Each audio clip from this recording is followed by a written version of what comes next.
അപ്പോൾ എല്ലാവർക്കും മറ്റൊരു ക്ലാസ്സിലേക്ക് സ്വാഗതം ചെയ്യുന്നു.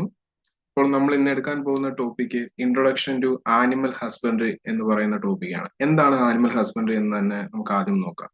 അതായത് ആനിമൽസിനെ, അതായത് നമുക്ക് പശു അല്ലെങ്കിൽ എരുമ, കോഴി അല്ലെങ്കിൽ താറാവ്, അതുപോലെ തന്നെ ആട്, പന്നി, അതുപോലുള്ള ജീവികളെ മനുഷ്യന്റെ ഉപയോഗത്തിന് വേണ്ടിയിട്ട്, അതായത് മനുഷ്യന് പാല് കുടിക്കാൻ വേണ്ടിയിട്ട് അല്ലെങ്കിൽ മുട്ട അങ്ങനെ അല്ലെങ്കിൽ മാംസത്തിന് വേണ്ടിയിട്ട് അല്ലെങ്കിൽ അവരുടെ സ്കിൻ ഉപയോഗിച്ച് പലതരം ഉൽപ്പന്നങ്ങൾ ഉണ്ടാക്കാൻ വേണ്ടി അങ്ങനെ മനുഷ്യന്റെ ഉപയോഗത്തിന് വേണ്ടിയിട്ട് ജീവജാലങ്ങളെ വളർത്തുന്ന ആ ഒരു പ്രാക്ടീസിനെ പറയുന്ന പേരാണ് ആനിമൽ ഹസ്ബൻഡറി എന്ന് പറയുന്നത്. നമുക്ക് തന്നെ അറിയാം, നമ്മുടെ ഈ ഒരു കാലത്ത് എന്താണ് വളരെയധികം വർദ്ധിച്ചുകൊണ്ടിരിക്കുന്ന ഒരു പ്രാക്ടീസ് ആണ് നമ്മുടെ ആനിമൽ ഹസ്ബൻഡറി പ്രാക്ടീസ് എന്ന് പറയുന്നത്. നമ്മുടെ ഒരുപാട് ആളുകൾ ഇപ്പോൾ നമ്മുടെ ഈ ഒരു ആനിമൽ ഹസ്ബൻഡറി മേഖലയിലേക്ക് എത്തുന്നുണ്ട്. പ്രത്യേകിച്ച് പശു വളർത്തലായിക്കോട്ടെ, അല്ലെങ്കിൽ എരുമ വളർത്തലായിക്കോട്ടെ, അല്ലെങ്കിൽ പോത്ത് വളർത്തലായിക്കോട്ടെ, പല രീതിയിലുള്ള ആനിമൽ ഹസ്ബൻഡറി പ്രാക്ടീസിലേക്ക് നമ്മുടെ ഈ ഒരു യങ് ജനറേഷൻ ഇപ്പോൾ വന്നുകൊണ്ടിരിക്കുകയാണ്. അപ്പോൾ നമ്മുടെ ഒരു ഇൻട്രൊഡക്ഷനിലേക്ക് നമുക്ക് പോകാം. India is an agricultural country and many of our farmers practice livestock rearing as a subsidiary occupation to agriculture. നമ്മുടെ ഇന്ത്യ എന്ന് പറയുന്നത് എന്താണ്? നാൾക്ക് നാൾ ഒരു കൃഷി അധിഷ്ഠിതമായിട്ടുള്ള ഒരു രാജ്യമാണ്, ഒരു അഗ്രികൾച്ചറൽ കൺട്രിയാണ്. അപ്പൊ ആ അഗ്രികൾച്ചറൽ കൺട്രിയുടെ തന്നെ നമ്മുടെ ഒരു രാജ്യത്തെ ഫാർമേഴ്സിന്റെ ആ കൃഷിയോടൊപ്പം തന്നെ അവർ കന്നുകാലി പരിപാലനവും കൂടെ കൊണ്ടുപോകുന്നുണ്ട്. അതായത് അവരുടെ ഒരു സബ്സിഡറി ഒക്യുപ്പേഷൻ ആണ്, കൃഷിയോടൊപ്പം തന്നെ അവരുടെ ഒരു സബ്സിഡറി ഒക്യുപ്പേഷൻ ആണ് ലൈഫ് സ്റ്റോക്ക് റെയറിങ് അല്ലെങ്കിൽ കന്നുകാലി വളർത്തൽ. കൃഷിയോടൊപ്പം തന്നെ അവർ കന്നുകാലികളെയും വളർത്തുന്നുണ്ട്. This unit provides the fundamental concept about the animal husbandry, including common terms, common terminologies, present statistical details, current trends in livestock rearing, advantages and disadvantages of animal rearing, and various farming systems. ഈ ഒരു യൂണിറ്റിൽ നമ്മൾ discuss ചെയ്യാൻ പോകുന്നത് life stock sector, അതായത് മൃഗസംരക്ഷണവുമായി ബന്ധപ്പെട്ട കൂടുതൽ terms എന്തൊക്കെയാണ്, അതുപോലെ തന്നെ നമ്മുടെ ഇപ്പോഴത്തെ ആനിമൽസിന്റെ കണക്കുകൾ എങ്ങനെയാണ്, അതുപോലെ തന്നെ പുതിയ ആനിമൽ ഹസ്ബൻഡറി ഡിപ്പാർട്ട്മെന്റിലുള്ള സ്ഥിതി എങ്ങനെയാണ്, അതുപോലെ തന്നെ ആനിമൽസിനെ വളർത്തുമ്പോഴുള്ള പുതിയ ട്രെൻഡ്സ് എങ്ങനെയാണ്, എങ്ങനെയാണ് പുതിയ കൃഷി രീതികൾ അല്ലെങ്കിൽ എങ്ങനെയാണ് അവയെ വളർത്തുന്ന പുതിയ നൂതന മാർഗങ്ങൾ എന്തൊക്കെയാണ്, അതിന്റെ അഡ്വാൻറ്റേജസ് എന്തൊക്കെയാണ്, അതിന്റെ ഡിസഡ്വാൻറ്റേജ് അതായത് ഗുണങ്ങളും ദോഷങ്ങളും എന്തൊക്കെയാണ് എന്നതിനെ കുറിച്ചാണ് നമ്മൾ ഈ ഒരു ചാപ്റ്ററിൽ കൂടുതലായിട്ട് നമ്മൾ ഡിസ്കസ് ചെയ്യാനായിട്ട് പോകുന്നത്. സോ നമുക്ക് തന്നെ അറിയാം, കേരളത്തിലെ തന്നെ ഒരു ഇപ്പൊ എന്താണ് വളർന്നുകൊണ്ടിരിക്കുന്ന ഒരു സെക്ടറാണ് നമ്മുടെ ഈ ഒരു ലൈഫ് സ്റ്റോക്ക് സെക്ടർ എന്ന് പറയുന്നത്. സോ അതുകൊണ്ട് തന്നെ നമ്മുടെ ഒരു വളരെയധികം ഇമ്പോർട്ടന്റ് ആയിട്ടുള്ള ഒരു ടോപ്പിക്കാണ് ഈ ടോപ്പിക് എന്ന് പറയുന്നത്. സോ നമുക്ക് കുറച്ച് ടേംസ് നമുക്ക് നോക്കാം. ഇത് വളരെയധികം ഇമ്പോർട്ടന്റ് ആണ്. നമ്മുടെ കാറ്റിൽ, അതായത് പശുവിനെ കുറിച്ച് ഉള്ള ടേംസ് ഉണ്ട്, അതുപോലെ തന്നെ ബഫലോ എരുമേനെ കുറിച്ചുള്ള ടേംസ് ഉണ്ട്. ഗോട്ട് എന്ന് പറഞ്ഞാൽ നമ്മുടെ നാട്ടിൽ കാണുന്ന സാധാരണ കോലാടുകൾ അല്ലെങ്കിൽ നമ്മുടെ ആടുകളെ കുറിച്ചുള്ള ടേംസ് ഉണ്ട്. ഷീപ്പ് എന്ന് പറഞ്ഞാൽ ചെമ്മരിയാടിനെ കുറിച്ചുള്ള ടേംസ് ഉണ്ട്. പിഗ് എന്ന് പറഞ്ഞാൽ അറിയാലോ, നമ്മുടെ പന്നികളെ കുറിച്ചുള്ള ഒരു കുറെ ടേംസ് നമുക്ക് പഠിക്കാനുണ്ട്. ഇതിലിപ്പം ഏതെങ്കിലും ഒരു ടേം ചോദിക്കും. ഇപ്പം for example adult male of goat is known as എന്ന് നമുക്ക് ചോദിക്കാം, അല്ലെങ്കിൽ ഈവ് എന്ന് പറഞ്ഞാൽ എന്താണ് എന്ന് ചോദിക്കാം, അല്ലെങ്കിൽ ബക്ലിംഗ് എന്ന് പറഞ്ഞാൽ എന്താണെന്ന് ചോദിക്കാം. അങ്ങനെ ഓരോ ടേംസും വളരെയധികം ഇമ്പോർട്ടന്റ് ആണ്. അപ്പോൾ നമുക്ക് ഓരോ സ്പീഷീസിന്റെയും അല്ലെങ്കിൽ ഓരോ ആനിമൽസിന്റെയും ടേംസുകളെ കുറിച്ച് നമുക്ക് പഠിക്കാം. ആദ്യം നമുക്ക് കാറ്റിൽ എന്ന് പറയുന്നത് പശുവിനെയാണ് നമ്മൾ ഉദ്ദേശിക്കുന്നത്. അതിന്റെ സ്പീഷീസ് എന്ന് പറയുന്നത് ബൊവൈൻ ആണ്. ബൊവൈൻ സ്പീഷീസ് ആണ് കാറ്റിൽ എന്ന് പറയുന്നത്. കാറ്റിലിന്റെ അഡൽറ്റ് മെയിൽ എന്ന് പറഞ്ഞാൽ എന്താണ്? പ്രായപൂർത്തിയായിട്ടുള്ള മെയില്. ആ മെയിലിനെ പറയുന്ന പേരാണ് ബുള്ള്. മലയാളത്തിൽ നമ്മൾ എന്ത് പറയും? കാള എന്ന് പറയും. അഡൽറ്റ് ഫീമെയിൽ എന്ന് പറഞ്ഞാൽ എന്താണ്? പ്രായപൂർത്തിയായ പാല് തരുന്ന അഡൽറ്റ് ആനിമൽസ്. ആ ആനിമൽസിനെ പറയുന്ന പേരാണ് കൗവിൽ എന്താണ് മലയാളത്തിൽ നമ്മൾ സാധാരണ പശു എന്ന് പറയും. ന്യൂബോൺ അല്ലെങ്കിൽ യങ് വൺ എന്ന് പറഞ്ഞാൽ എന്താണ്? കുട്ടി, ചെറുതായിരിക്കുന്ന, അതായത് ഒരു 6 മാസം വരെ പ്രായമായിട്ടുള്ള കുട്ടികളെ എന്താണ് പറയുന്നത്? പശുവിന്റെ കേസിൽ നമ്മൾ കാഫ് എന്നാണ് പറയുന്നത്. കാഫ് എന്ന് പറഞ്ഞാൽ മലയാളത്തിൽ എന്താണ്? കിടാവുകൾ എന്ന് പറയും. അടുത്തത് ആക്ട് ഓഫ് പാർച്യൂറേഷൻ എന്ന് പറഞ്ഞാൽ എന്താണ്? പശു പ്രസവിക്കുന്ന രീതി. പാർച്യൂറേഷൻ എന്ന് പറഞ്ഞാൽ പ്രസവം എന്നാണ് അർത്ഥം. പശു പ്രസവിക്കുന്ന രീതിയെ പറയുന്ന പേരാണ് കാവിംഗ്. പശുവിന്റെ കുട്ടിയുടെ പറയുന്ന പേരെന്താണ്? കാഫ്. അപ്പം കാഫിന് ജന്മം നൽകുന്ന പ്രോസസ്സിനെ പറയുന്ന പേരാണ് കാവിംഗ് എന്ന് പറയുന്നത്. ഗ്രൂപ്പ് ഒരു കൂട്ടം പശുക്കളെ പറയുന്ന പേരാണ് ഹേർഡ്. അതായത് ഒരു കൂട്ടം, ഇപ്പൊ നമ്മുടെ ഒരു തൊഴുത്തിലേക്ക് ഒരു കൂട്ടം പശുക്കൾ ഒന്നിച്ചു നിൽക്കുകയാണെങ്കിൽ ആ ഒരു കൂട്ടത്തിനെ, പശുക്കളുടെ ഒരു കൂട്ടത്തിനെ പറയുന്ന പേരാണ് ഹേർഡ്. ഇനി യങ് മെയിൽ എന്ന് പറഞ്ഞു കഴിഞ്ഞാൽ ഒരു 6 മാസത്തിന് മുകളിലുള്ളതും അതുപോലെ തന്നെ പ്രായപൂർത്തിയാകാത്തതുമായിട്ടുള്ള മെയിൽസിനെ പറയുന്ന പേരാണ് യങ് മെയിൽസ്. ആ യങ് മെയിൽസിനെ പറയുന്ന പേരാണ് ബുൾകാഫ് അല്ലെങ്കിൽ ഇയർലിംഗ് എന്ന് പറയുന്നത്. അതായത് അവർക്ക് പ്രായപൂർത്തി ആയിട്ടില്ല, അതായത് അവരെ കൊണ്ട് പ്രജനനം നടത്താനായിട്ടുള്ള ശേഷി ആയിട്ടില്ല, അതിന് മുമ്പേ ഉള്ളതും എന്നാൽ 6 മാസത്തിന് മുകളിലുള്ളതുമായിട്ടുള്ള മെയിൽ ആനിമൽസിനെ പറയുന്ന പേരാണ് ബുൾകാഫ് അല്ലെങ്കിൽ ഇയർലിംഗ് എന്ന് പറയുന്നത്. നമ്മള് കാഫ് എന്ന് പറയുന്നത് 6 മാസത്തിൽ താഴെയുള്ളതാണ്. 6 മാസത്തിന് മുകളിലുള്ളതും അതുപോലെ തന്നെ പ്രജനനം നടത്താൻ ശേഷിയാകാത്തതുമായിട്ടുള്ള ആനിമൽസിന് പറയുന്ന പേരാണ് ബുൾകാഫ് അല്ലെങ്കിൽ ഇയർലിംഗ് എന്ന് പറയുന്നത്. അതുപോലെ തന്നെ യങ് ഫീമെയിൽസ് എന്ന് പറയുന്നത് ഹീഫർ കാഫ് എന്ന് പറയും, അല്ലെങ്കിൽ നമ്മൾ മലയാളത്തിൽ കിടാരികൾ എന്ന് പറയും, അല്ലെങ്കിൽ കന്നിപ്പശുക്കൾ എന്ന് പറയും. അതായത് 6 മാസത്തിന് മുകളിലുള്ളതും ആദ്യത്തെ പ്രസവത്തിന് മുമ്പായിട്ടുള്ളതും, അതായത് ഇതുവരെ പ്രസവിക്കാത്തിട്ടുള്ള ആനിമൽസിനെ പറയുന്ന പേരാണ് ഹീഫർ കാഫ്, അല്ലെങ്കിൽ നമ്മുടെ കിടാരികൾ അല്ലെങ്കിൽ കന്നിപ്പശുക്കൾ എന്ന് മലയാളത്തിൽ പറയും.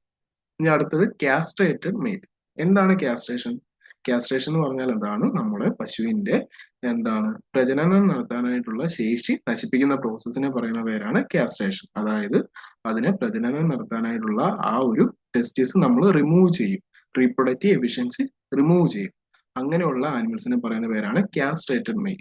എന്തിനു വേണ്ടിയിട്ടാണ് നമ്മൾ കാസ്ട്രേറ്റഡ് മെയിൽ ഉണ്ടാക്കുന്നതെന്ന് പറഞ്ഞു കഴിഞ്ഞാൽ, സെക്ഷലി ആക്റ്റീവ് ആയിട്ടുള്ള മെയിൽസിനെ നമുക്ക് കൺട്രോൾ ചെയ്യാനായിട്ട് പാടായിരിക്കും, അവരെ കൊണ്ട് പണിയെടുപ്പിക്കാനായിട്ടൊക്കെ പാടായിരിക്കും. അപ്പം അത് ഒഴിവാക്കാൻ വേണ്ടിയിട്ടാണ് നമ്മൾ അവരെ കാസ്ട്രേറ്റ് ചെയ്യുന്നത്. അപ്പോൾ അവരുടെ ആ ഒരു വിഗറസ് സ്വഭാവം, അവരുടെ ആ ഒരു പെട്ടെന്ന് ദേഷ്യം വരുന്ന സ്വഭാവം നമുക്ക് കുറയ്ക്കാൻ പറ്റും. അതുകൊണ്ട് തന്നെ അവരെ ഉപയോഗിച്ച് നമുക്ക് പലതരത്തിലുള്ള പണി ചെയ്യാൻ പറ്റും. അപ്പൊ അങ്ങനെയുള്ള ആനിമൽസിനെ പറയുന്ന പേരാണ് ബുള്ളോക്ക്.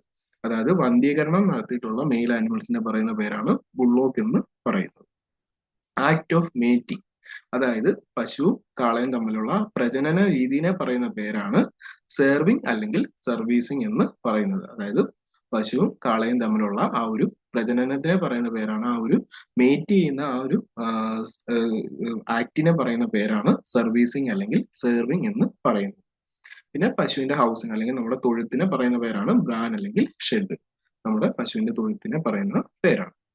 ഇതില് ഇമ്പോർട്ടന്റ് ആയിട്ടുള്ള, വളരെയധികം ഇമ്പോർട്ടന്റ് ആയിട്ടുള്ളതാണ് ആക്ട് ഓഫ് പാർച്യൂറേഷനും അതുപോലെ തന്നെ ആക്ട് ഓഫ് മീറ്റിംഗും എന്താണെന്ന് വളരെയധികം ഇമ്പോർട്ടന്റ് ആണ്. പിന്നെ ഈഫർ കാഫ് എന്താണെന്നും ചോദിക്കാം. പിന്നെ അതുപോലെ തന്നെ ഉള്ളതാണ് നമ്മുടെ ബഫലോ എന്ന് പറഞ്ഞു കഴിഞ്ഞാൽ നമ്മുടെ എരുമ അല്ലെങ്കിൽ പോത്ത് എന്ന് പറയും. അതിന്റെ സ്പീഷീസ് എന്ന് പറയുന്നത് ബുബാലിൻ ആണ്. അഡൽട്ട് മെയിൽ എന്ന് പറയുന്നത് ബഫലോ ബുൾ, അല്ലെങ്കിൽ നമ്മുടെ മലയാളത്തിലാണെങ്കിൽ പോത്ത് എന്ന് പറയും. അഡൽട്ട് ഫീമെയിൽ എന്ന് പറയുന്നത് ഷീ ബഫലോ, അല്ലെങ്കിൽ മലയാളത്തിൽ എരുമ എന്ന് പറയും.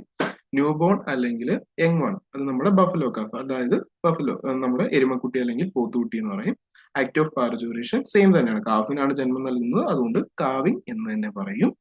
ഗ്രൂപ്പ് പശുവിനെ പോലെ തന്നെയാണ്, ഹേർഡ് എന്ന് തന്നെ പറയും. യങ് മെയിലിന് നമ്മൾ പശുവിനെ പറയുന്ന അതേ സെയിം തന്നെയാണ്, അതിന്റെ കൂടെ ബഫലോ എന്ന് ചേർക്കുന്നതേ ഉള്ളൂ. ബഫലോ ബുൾകാഫ് അല്ലെങ്കിൽ ബഫലോ ഇയർലിങ്. യങ് ഫീമെയിലിന് നമ്മൾ എഗെയിൻ ബഫലോ ഹീഫർ കാഫ് എന്ന് പറയും. Castrated male buffalo bullock. Act of mating same തന്നെയാണ്, സർവീസിങ് അല്ലെങ്കിൽ സെർവിങ് എന്ന് പറയും. ഹൗസും സെയിം തന്നെയാണ്, ബാൻ അല്ലെങ്കിൽ ഷെഡ് എന്ന് പറയും. അപ്പൊ ക്യാറ്റിലും ബഫലോയിന്റെയും ടേംസ് ഏകദേശം സെയിം തന്നെയാണ്. എല്ലാം കാവിങ്, ആക്ട് ഓഫ് പാർച്യൂറേഷൻ സെയിം ആണ്, കാവിങ് തന്നെയാണ്. ആക്ട് ഓഫ് മീറ്റിംഗ് സെയിം ആണ്, സെർവിങ് അല്ലെങ്കിൽ സർവീസിങ് തന്നെയാണ്. അപ്പം അതിന്റെ എല്ലാം എന്താണ്, സെയിം തന്നെയാണ്. ഇനി അടുത്തത് നമ്മുടെ ഗോട്ട്. ഗോട്ട് എന്ന് പറയുന്നത് നമ്മുടെ നാട്ടിലൊക്കെ കാണുന്നത് നമ്മുടെ സാധാരണ കോലാടുകൾ അല്ലെങ്കിൽ ആടുകളെയാണ് ഗോട്ട് എന്ന് പറയുന്നത്. അത് വരുന്ന സ്പീഷീസ് എന്ന് പറയുന്നത് കാപ്രൈൻ ആണ്. അതിന്റെ അഡൽറ്റ് മെയിൽ എന്ന് പറയുന്നത് ബക്കാണ്. അതിന്റെ അഡൽറ്റ് ഫീമെയിൽ, പ്രായപൂർത്തിയായിട്ടുള്ള കുഞ്ഞുങ്ങളൊക്കെ ഉള്ള പാല് തരുന്ന അഡൽറ്റ് ഫീമെയിൽ എന്ന് പറയുന്നത് ഡോ എന്നാണ് അറിയപ്പെടുന്നത്. ന്യൂബോൺ അല്ലെങ്കിൽ യങ് വണ്ണിനെ പറയുന്ന പേര് കിഡ് ആണ്. അപ്പം അതിന്റെ ആക്ട് ഓഫ് പാർച്യൂറേഷൻ, അതായത് കിഡിന് ജന്മം നൽകുന്ന ആ പ്രോസസ്സിനെ പറയുന്ന പേര് കിഡിങ് എന്നാണ്. കിഡ് ഉണ്ടാകുന്ന പ്രോസസ്സ്, അതുകൊണ്ടാണ് അതിനെ കിഡിങ് എന്ന് പറയുന്നത്. ഗ്രൂപ്പ് കൂട്ടത്തിനെ, അതായത് ഒരു ആടുകളുടെ കൂട്ടത്തിനെ പറയുന്ന പേരാണ് ഫ്ലോക്ക് അല്ലെങ്കിൽ band. Young male, again young മെയിലിനെ പറയുന്ന പേരാണ് ബക്ലിങ്. യങ് ഫീമെയിലിനെ പറയുന്ന പേരാണ് ഗോട്ട്ലിങ്. കാസ്ട്രേറ്റഡ് മെയിലിനെ പറയുന്ന പേരാണ് കാസ്ട്രേറ്റഡ് ബക്ക്. ആക്ട് ഓഫ് മീറ്റിംഗിനെ പറയുന്ന പേരാണ് സെർവിങ്. ഇനി നമുക്ക് ഷീപ്പിലേക്ക് കിടക്കാം. ഷീപ്പ് എന്ന് പറയുന്നത് നമ്മുടെ ചെമ്മരിയാടാണ്. ഷീപ്പിന്റെ സ്പീഷീസ് എന്ന് പറയുന്നത് ഒവൈൻ ആണ്. അഡൽറ്റ് മെയിലിനെ പറയുന്ന പേര് റാം അല്ലെങ്കിൽ ടബ് എന്നാണ്. രണ്ടുപേരുണ്ട്, റാം അല്ലെങ്കിൽ ടബ്. അഡൽറ്റ് ഫീമെയിൽ എന്ന് പറയുന്നത് ഈവ് ആണ്. കുഞ്ഞിനെ പറയുന്ന പേര്, അതായത് ന്യൂബോൺ ആയിട്ടുള്ള കുഞ്ഞിനെ പറയുന്ന പേര് എന്ന് പറയുന്നത് ലാംബാണ്. സോ ലാംബിന് ജന്മം നൽകുന്ന പ്രോസസ്സ് ആക്ട് ഓഫ് പാർച്യൂർഷൻ എന്ന് പറയുന്നത് ലാംബിംഗ് ആണ്. ഗ്രൂപ്പിനെ പറയുന്ന പേര് ഫ്ലോക്ക് ആണ്. യങ് മെയില് റാം ലാംബ് ആണ്. യങ് ഫീമെയിൽ ഈവ് ലാംബ് ആണ്. കാസ്ട്രേറ്റഡ് മെയിൽ എന്ന് പറയുന്നത് വെദർ അല്ലെങ്കിൽ വെഡർ എന്നാണ് പറയുന്നത്. ആക്ട് ഓഫ് മീറ്റിംഗ് എന്ന് പറയുന്നത് ടബിങ് ആണ്. ഹൗസസ് എന്ന് പറയുന്നത് ഷെഡ് ആണ്. ഇനി നമ്മളെ പിഗിന്റെ സ്പീഷീസ് എന്ന് പറയുന്നത് സ്വൈൻ ആണ്, അല്ലെങ്കിൽ പോർസൈൻ എന്ന് പറയും. അഡൽറ്റ് മെയിൽ ബോറ് എന്നറിയപ്പെടുന്നു. അഡൽറ്റ് ഫീമെയിൽ പ്രായപൂർത്തിയായിട്ടുള്ള കുട്ടികൾ ഉണ്ടാകാൻ ശേഷിയുള്ള അഡൽറ്റ് ഫീമെയിലിനെ സോ എന്ന് പറയുന്നു. ഈ ന്യൂ ബോൺ അല്ലെങ്കിൽ ജനിച്ചിട്ടുള്ള കുട്ടി അല്ലെങ്കിൽ ഈ വളരെ ചെറിയ പ്രായത്തിലുള്ള കുഞ്ഞുങ്ങളെ നമ്മൾ പറയുന്നത് പിഗ്ലെറ്റ് അല്ലെങ്കിൽ പിഗ്ലിങ്സ് എന്നാണ് അറിയപ്പെടുന്നത്. ആക്ട് ഓഫ് പാർച്യൂറിഷൻ മാത്രമേ ഒരു വ്യത്യാസമായിട്ടുള്ളൂ, അതിനെ ഫറോയിങ് എന്ന് പറയുന്നു. ഇപ്പൊ നമ്മുടെ പിഗ്ലെറ്റ് ആണ് ഉണ്ടാകുന്നത് എന്ന് പറഞ്ഞ് പിഗ്ലിംഗ് എന്നൊന്നും എഴുതി വെക്കരുത്. ഫറോയിങ് ആണ് വളരെയധികം ഇമ്പോർട്ടന്റ് ആയിട്ടുള്ള ഒരു ഇതാണ്. പിഗിന്റെ ആക്ട് ഓഫ് പാർച്യൂറേഷൻ എന്ന് പറയുന്നത് ഫറോയിങ് ആണ്. പിന്നെ ഗ്രൂപ്പിനെ പറയുന്ന പേര് സ്റ്റോക്ക് എന്നാണ്. യങ് മെയിലിനെ പറയുന്ന പേര് ബോർലിംഗ് ആണ്. യങ് ഫീമെയിൽ എന്ന് പറയുന്നത് ഗിൽറ്റ് ആണ്. കാസ്ട്രേറ്റഡ് മെയിലിനെ പറയുന്ന പേര് ഹോഗ് അല്ലെങ്കിൽ സ്റ്റാഗ് ആണ്. ആക്ട് ഓഫ് മീറ്റിംഗ് കപ്ലിംഗ് ആണ്. ഹൗസ് എന്ന് പറയുന്നത് സ്റ്റൈ ആണ്. ഇതിലെ ഒരു വ്യത്യസ്തമായിട്ട് നിൽക്കുന്നതെന്ന് പറഞ്ഞാൽ നമ്മുടെ പിഗിന്റെ കേസിലാണ്. അതിൽ പിഗിലെ ഈ ആക്ട് ഓഫ് പാർച്യൂറിഷൻ ഫറോയിങ് വളരെയധികം ഇമ്പോർട്ടന്റ് ആണ്. അതുപോലെ തന്നെ ആക്ട് ഓഫ് മീറ്റിംഗ് കപ്ലിംഗ് വളരെയധികം ഇമ്പോർട്ടന്റ് ആണ്. ഹോഗ് അല്ലെങ്കിൽ സ്റ്റാഗ് ഇത് ഇമ്പോർട്ടന്റ് ആണ്. ഗിൽറ്റ് ഒക്കെ ഇമ്പോർട്ടന്റ് ആണ്. അപ്പൊ ഇതില് ഏറ്റവും കുറച്ചും കൂടെ ഒന്ന് വ്യത്യസ്തമായിട്ട് നിൽക്കുന്നത് ഈ ഒരു പിഗ് ആണ്. അതുകൊണ്ട് തന്നെ പിഗിന് കുറച്ച് ഇമ്പോർട്ടൻസ് കൂടുതൽ നമ്മൾ കൊടുക്കണം. ബാക്കിയൊക്കെ നമുക്ക് ഏകദേശം എഴുതാൻ പറ്റും. കാരണം കാഫിന് ജന്മം നൽകുന്ന പ്രോസസ്സ് എന്ന് പറയുന്നത് കാവിങ്, അല്ലെങ്കിൽ ഗോട്ടിന്റെ കേസിലാണെങ്കിൽ ഗോട്ടിന്റെ ന്യൂ ബോണിനെ പറയുന്ന പേരാണ് കിഡിന് ജന്മം നൽകുന്ന പ്രോസസ്സ് കിഡിങ്. ലാംബ് ആണെങ്കിൽ ലാംബിങ്. സോ അങ്ങനെ നമുക്ക് എഴുതാൻ പറ്റും. സോ കുറച്ച് വ്യത്യസ്തമായി നിൽക്കുന്നത് പിഗ് ആയതുകൊണ്ട് തന്നെ ആ പിഗിന്റെ ആ ഒരു ഓപ്ഷൻസ് വളരെയധികം ഇമ്പോർട്ടന്റ് ആയിട്ട് തന്നെ നമ്മൾ കൺസിഡർ ചെയ്യണം. പിന്നെ ഇമ്പോർട്ടന്റ് ആയിട്ടുള്ളതെന്ന് പറഞ്ഞത് ഗ്രൂപ്പുകളെ പറയുന്ന പേര്. ഇപ്പം പശുവും അതുപോലെ തന്നെ എരുമയാണെങ്കിൽ നമുക്ക് ഹേർഡ് എന്ന് പറയാം.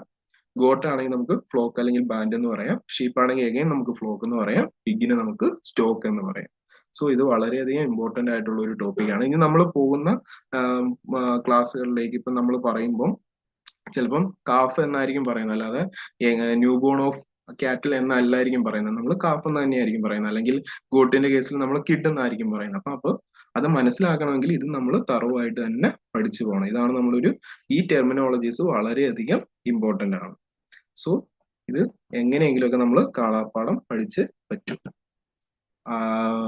ഈ ബക്ലിംഗ് അല്ലെങ്കിൽ ബോർലിംഗ് ഇതൊക്കെ എന്താണ് ഇമ്പോർട്ടന്റ് ആയിട്ടുള്ള ടോപ്പിക്കാണ്. സ്റ്റൈ എന്ന് പറയുന്നത് എന്താണ്? നമ്മുടെ പശുവിന്റെ ഹൗസിനെ പറയുന്ന പേരാണ്, സോറി പന്നിയുടെ ഹൗസിങ്ങിനെ പറയുന്ന പേരാണ് സ്റ്റൈ എന്ന് പറയുന്നത്. അതും വളരെയധികം ഇമ്പോർട്ടന്റ് ആണ്. ഇനി നമുക്ക് പൗൾട്രിയിലേക്ക് കിടക്കാം. പൗൾട്രി എന്ന് പറയുമ്പോൾ എന്താണ്? നമ്മുടെ കോഴി, താറാവ്, ടർക്കി അല്ലെങ്കിൽ കോയൽ എന്ന് പറയുന്നത് എന്താണ്? കാട, അങ്ങനെയുള്ള പക്ഷികളും അതുപോലെ തന്നെ മുട്ട ഉൽപ്പന്നങ്ങളുമായിട്ട് ബന്ധപ്പെട്ടിട്ടുള്ള ഒരു സെഷനാണ് പൗൾട്രി സെഷൻ. നമ്മുടെ എങ്ങനെയാണോ നമ്മുടെ പശു ഉള്ളത് അതുപോലെ തന്നെ കുറച്ച് ടേംസ് നമ്മുടെ പൗൾട്രിയിലുമുണ്ട്. അപ്പൊ നമുക്ക് ആദ്യമായിട്ടുള്ളത് ചിക്കൻ എന്ന് പറഞ്ഞാൽ നമ്മുടെ നാടൻ എന്താണ് കോഴിയുടെ സ്പീഷീസ് എന്ന് പറയുന്നത്, അല്ലെങ്കിൽ കോഴിയുടെ സയന്റിഫിക് നെയിം എന്ന് പറയുന്നത് ഗ്യാലസ് ഡൊമസ്റ്റിക്കസ് എന്നാണ്. അതിന്റെ അഡൽറ്റ് മെയിലിനെ പറയുന്ന പേര്, അഡൽറ്റ് മെയിൽ അതായത് പ്രായപൂർത്തിയായിട്ടുള്ള മെയിലിന് പറയുന്ന പേര് കോക്ക് എന്നാണ്. യങ് മെയിലിനെ പറയുന്ന പേര് കോക്രൈൽ എന്നാണ്.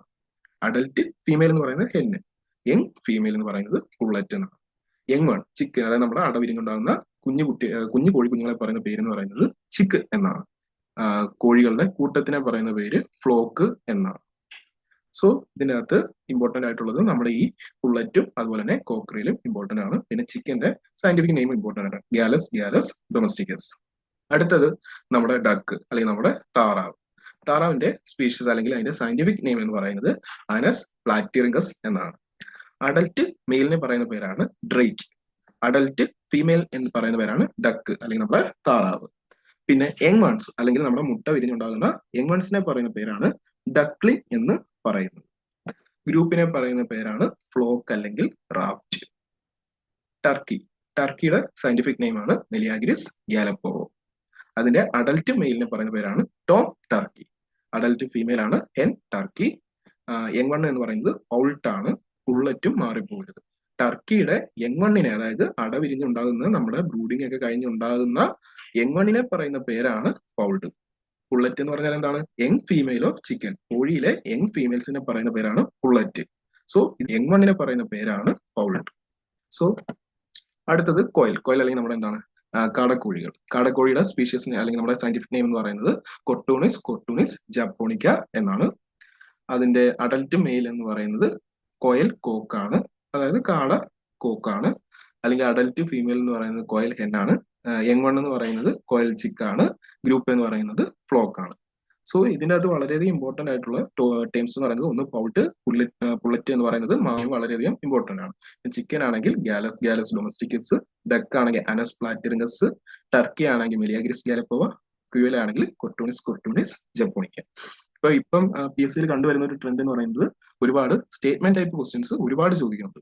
അപ്പൊ ഒരുപാട് ചോദിക്കുമ്പോൾ നമുക്ക് ആ ഒരു നോളജിനെ, ആ ഒരു ടോപ്പിക്കിനെ കുറിച്ച് കുറച്ച് അധികം നമ്മൾ വായിച്ചാൽ മാത്രമേ ഉള്ളത് പഠിക്കാൻ പറ്റുള്ളൂ. ഇപ്പം വൺ വേർഡ് ഒക്കെ അവർ കുറച്ചിട്ട് ഇപ്പം സ്റ്റേറ്റ്മെന്റ് ടൈപ്പ് ക്വസ്റ്റ്യൻസ് ഒരുപാട് കൂട്ടിക്കൊണ്ട് വരുന്നുണ്ട്. അപ്പൊ നമ്മൾ ആ ഒരു സ്റ്റേറ്റ്മെന്റ് കൃത്യമായിട്ട് നമുക്ക് ആൻസർ ചെയ്യണമെങ്കിൽ നമ്മൾ ഈ ഒരു ടോപ്പിക് എല്ലാം നല്ല രീതിയിൽ വാസ്റ്റ് ആയിട്ട് തന്നെ നമ്മൾ നോക്കേണ്ടത് ഉണ്ട്.